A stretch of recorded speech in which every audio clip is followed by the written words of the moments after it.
My golden brother hired a private investigator to expose me as a failure, but instead, he uncovered my multi-million-dollar success. I was raised in a quaint little village with my two siblings. The middle sibling is me. The fact that everyone there knows one another can be both a strength and a weakness. My father is the kind of man who puts in a lot of work but keeps his emotions to himself. He is now thinking about retiring. My mother is the total opposite of him. She has consistently maintained the house and upheld the traditional ideals she was taught growing up. My parents are both from traditional, religious families. They are my parents, and I love them, but I've always felt that I didn't live up to their standards. The fact that they appear to view me as the family's disappointment hurts. In contrast, my older brother is the family's golden boy. At 40, he settled down and married a calm, reticent woman. Their two sons have a strong interest in sports, particularly rough and tumble sports. To put it mildly, they're a pain. My brother appears to feel it is his duty to guide me in life. He works as a car salesperson at a local dealership.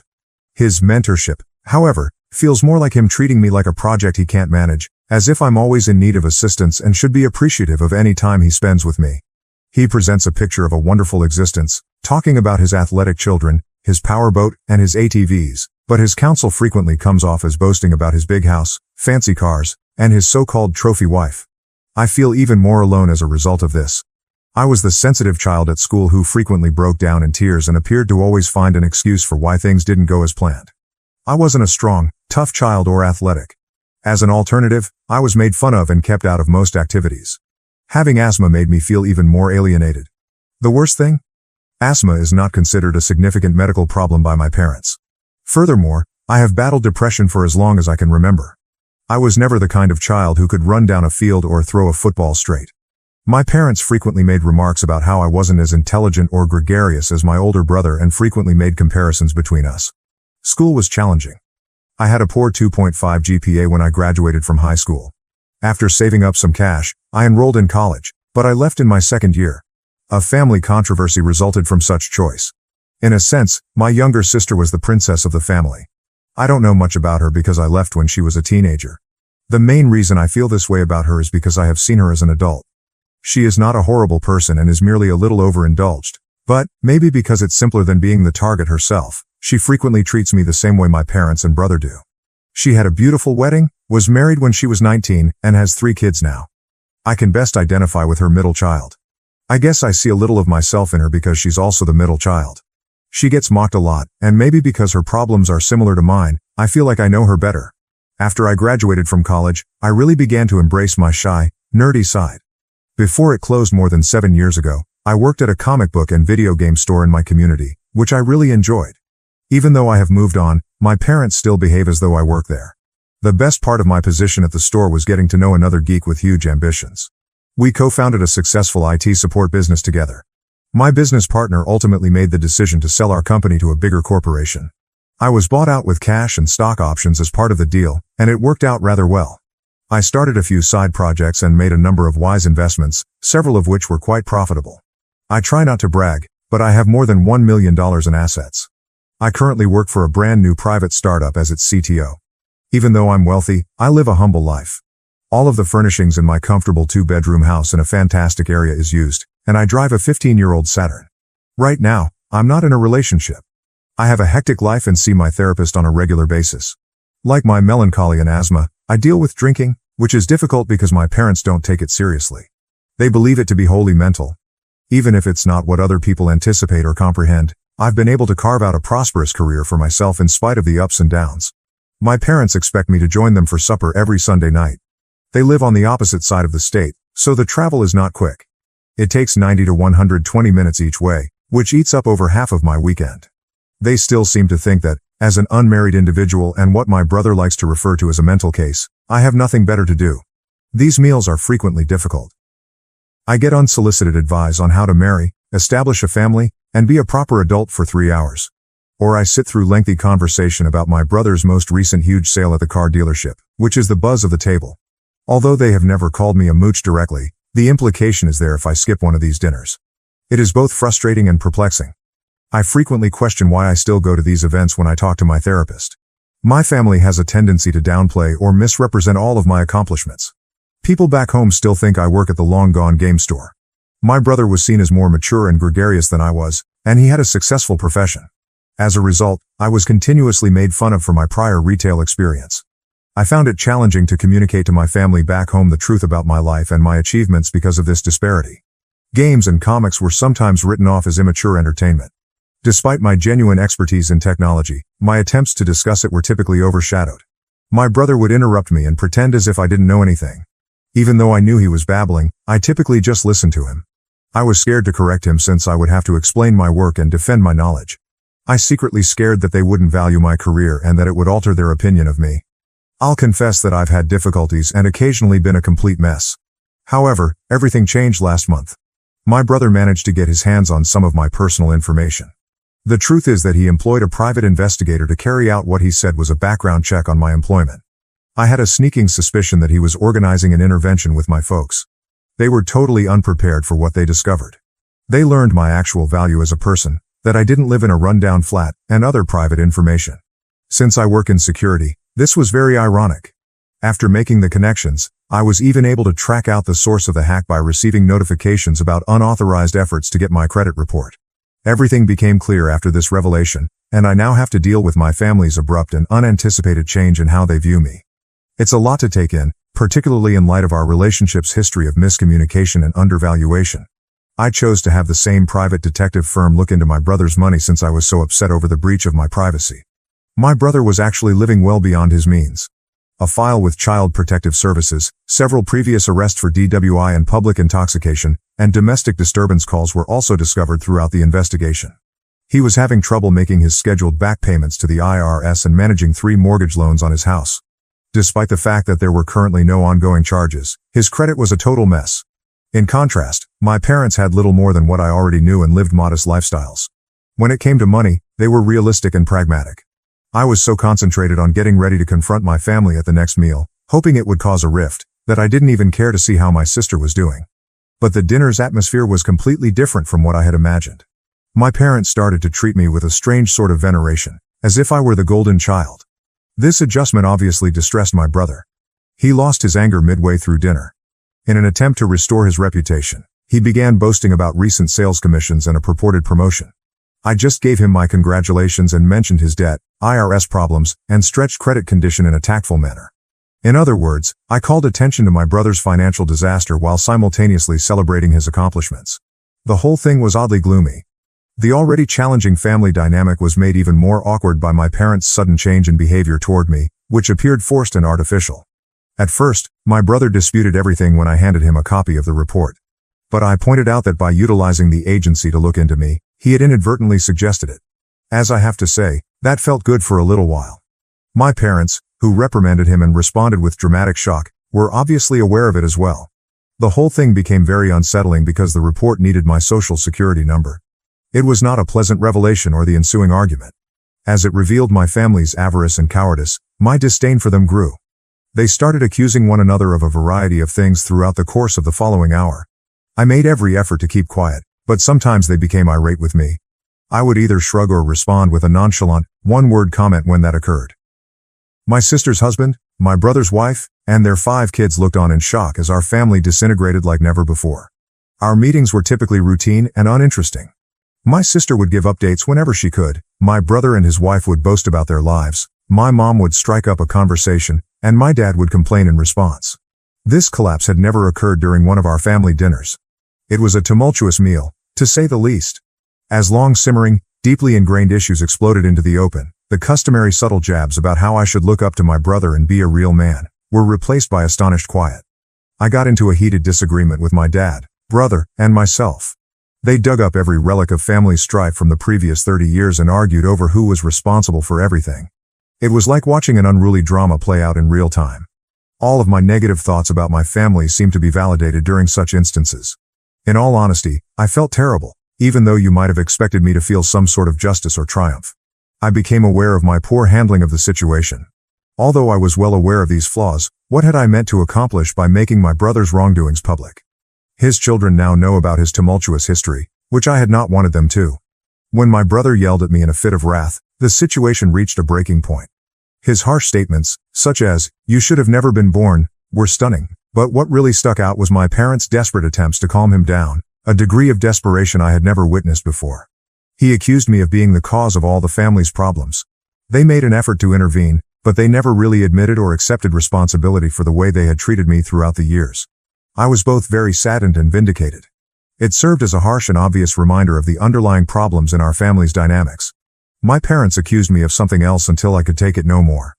They implied that I could have helped but decided not to, claiming that I was refusing to help a sick niece or nephew. I had no knowledge of such a circumstance. No one had ever told me about this issue or reached out to me for help. I suspected they were making things up as they went along, but I didn't challenge it. I thought you believed I was still working at the comic book shop, I reminded them instead. They never seemed to understand that the store had closed in 2011, even though I had reminded them several times. The way they had misrepresented our family history to fit their storyline appalled me. I drove home after feeling overburdened and annoyed. I'm feeling conflicted right now. Knowing that they would probably put pressure on me to repay them now that they are aware of my money makes me feel deceived. I know what's coming because I've witnessed how they treated my brother in a similar manner. However, I also recognize and value the fact that my parents provided for my basic needs as a child, including clothing, food, and housing. It will be difficult to navigate this labyrinth of thankfulness, bitterness, and freshly set boundaries. I'll probably need my therapist's assistance to process this change in dynamics. It's obvious that establishing clear limits going forward will be essential. Growing up was challenging because, to be honest, I was never the favorite child in my family. My brother mistreated me, but my parents did little to stop it, even though they never physically beat me. My parents responded as though nothing was wrong whether he kicked, hit, or said extremely terrible things. They completely disregarded it. It is really concerning that they do not consider verbal abuse to be damaging or real. Verbal abuse is terrible in and of itself, but it is even more painful when the people who are there to protect you choose to ignore it. I've had enough of fighting this for years. Even though I am aware that they are my family, I feel the need to keep a permanent distance. Although I wish them well, I think it will be better for me to go on and begin a new chapter without them. If I discover someone amazing, like a girlfriend, and we decide to be married and have kids, what will happen? Then, how will I deal with these problems with my family? It may get rather complicated, so I'm attempting to figure it out. How can I introduce my new family to my family if I'm not talking to them anymore? I have a lot of questions about what lies ahead. Prior to reading the update, allow me to give you some advice. Your family didn't appreciate you as a person if they merely wanted you around to boost their self-esteem. They want you around to take advantage of your wealth now that they are aware of your financial achievement. You are not defined by your family. According to everything you've said, they, not you, are the issue. You come across as a good-hearted, diligent individual who endured harsh treatment in your family's circumstances. Put your phone away and carry on with your life. You've done a great job creating your own life. Reduce the amount of time you spend with your family as much as you like. They only want your money, and you know it. As a result, you can communicate with them however you see fit. Stay in touch with your therapist to help you move into a life where they don't hold you back. Steer clear of pointless conversations. If at all possible, think about relocating to a new place, packing up your things, and starting over. You are not alone if you have to make tough choices because many people struggle with their families when it comes to dating. Explaining these dynamics to a potential spouse might be challenging, particularly if they have tight family ties. But you will start your own family when the time is right. Actions to take going ahead. If you haven't done, put a security freeze on your credit accounts. If your brother used dealership resources to collect information about you, let the appropriate parties know. The dealership is unlikely to be amenable to being implicated if his activities involved fraud. Speak with an attorney. Despite your youth, mishaps do occur. Your parents would currently inherit your assets as your default next of kin. Put it in writing as soon as you can if you would rather have someone else be the beneficiary. Locate a trustworthy counselor. You may feel sad about being apart from your family in the upcoming months. Speaking with an expert will assist you in processing this. Update. Following the family dinner argument, it was like leaving a battle zone when I got home. I flew across the quiet nighttime road with nothing but my thoughts. I knew that something needed to change as soon as I pulled into my driveway. If I didn't want to go insane, I had to quit throwing family dinners. I concentrated on my work and mental well-being during the course of the following 2 weeks. Not only were the gadgets and comic books strewn over my home visually appealing, but they served as a sanctuary for me. In order to figure out how to separate from my family without totally alienating them, I stepped up my therapy appointments during this period. My therapist, Dr. Bennett, was really helpful. He used methods that felt more like building a fort than a wall to help me set boundaries. My mind started to go toward the future, more especially, relationships, as the weeks went by and the temperature rose. I began to think that meeting someone amazing was not just possible but likely after spending time by myself and without a partner. Then, like something from a comic book, Ava showed up. Ava and I met at a technology conference. Her cybersecurity talk captivated me, not just because of the topic but also because of her charisma. She was smart and grounded, understood me, and had a love-centered view of families that was restrained by firm boundaries. As Eva's situation worsened, the unsaid problem was how to introduce her to my family's circus. We discussed how to deal with it over numerous pizza-eating evenings. We made the decision to have short, visible, and casual family get-togethers. Everything changed when Ava even offered to help me. Our initial interactions were straightforward coffee dates. I reintroduced myself to family gatherings while Ava was around. Naturally, the first few times were really uncomfortable. My parents were too polite and wary, as though I may vanish at any moment. In contrast, my brother looked to be attempting to express a lot but was having trouble finding the perfect words. But my sister and her kids were a pleasant diversion. My sister's middle child, who looked a lot like me, was instantly won over by Ava. We became accustomed to these coffee dates, which were like short forays into family territory, a brief coming and going. I was able to reconnect without becoming entangled in the chaos thanks to this strategy. Unexpectedly, it started to function. My family adjusted to the arrangement over time. Maybe they understood that this was the only way they could continue to have me in their life. They began to be mindful of my limits. As things got better, I started to consider the long term more. What might the future hold for us? Together with Ava, I envisioned building a solid family foundation based on respect and caring for one another rather than obligation and guilt. I knew there would be difficulties, of course. Ava and I talked about the prospect of living together one summer evening when we were walking by the lake. I was struck by how far I had come from feeling abandoned by my family to being able to stand on my own with a better sense of who I was. It seemed like day and night. I have a cautious sense of optimism for the future. I feel prepared, even though I know the road ahead may be rough with possible potholes the size of craters. Setting limits with my family after Eva was more than simply a matter of protecting myself. It was about making room for new connections and a fulfilling future for myself. The infamous Sunday meals are still planned, but they now take place according to my preferences. I go occasionally and don't go other times. I bring Ava along to family dinners, and we discuss any issues that arise. Even though there has been a lot of improvement, there are still issues. The secret is finding that balance, keeping things harmonious without becoming overpowered. Hi everyone, I'm still learning how to share stuff online, so please be patient with me. I want to tell you everything that's going on in my life at the moment. Let's start by introducing the main characters. I am the storyteller. Peach is our daughter, Mario is our son, and Daisy is my soon-to-be ex-wife. We are currently going through a challenging separation that is quickly turning into a very acrimonious divorce. The main reason Daisy and I are divorcing is that she accepted her bisexuality earlier this year. She expressed her desire for our marriage to be open to me directly. I was not at all comfortable with that notion. When I learned that Daisy had slept with my coworker, who is also one of my closest friends, the situation got even worse. That must have been terrible and awkward. It seemed like a betrayal from both my household and my place of employment as a police officer. We were unable to stay together after that. I took a break to think things out. Daisy did everything she could to keep us together at first. But when it became apparent that I was adamant about not opening our marriage despite her reasons and entreaties, things took a nasty turn. Daisy's perspective had changed. She became bitter, and the last thing I wanted was for her to start playing pawns with our kids. Daisy started telling Peach that she had to leave our home because I no longer loved them. I detested them, she said, and I was destroying our family. It was heartbreaking to hear that, especially in light of Peach's obvious confusion and grief. Our kids frequently visit Daisy's mother's home, where she currently resides. Daisy and her new friend attempt to make these visits seem like a huge, thrilling vacation. Presumably in an attempt to play the cool parents and turn Peach and Mario against me, they lavish them with toys and candy. In addition to our mental struggle, Daisy and I disagree on nearly everything. This involves deciding who should inherit what belongings and how much money one of us should contribute to support the other. The hardest part, though, choosing how to split up Mario and Peach's time.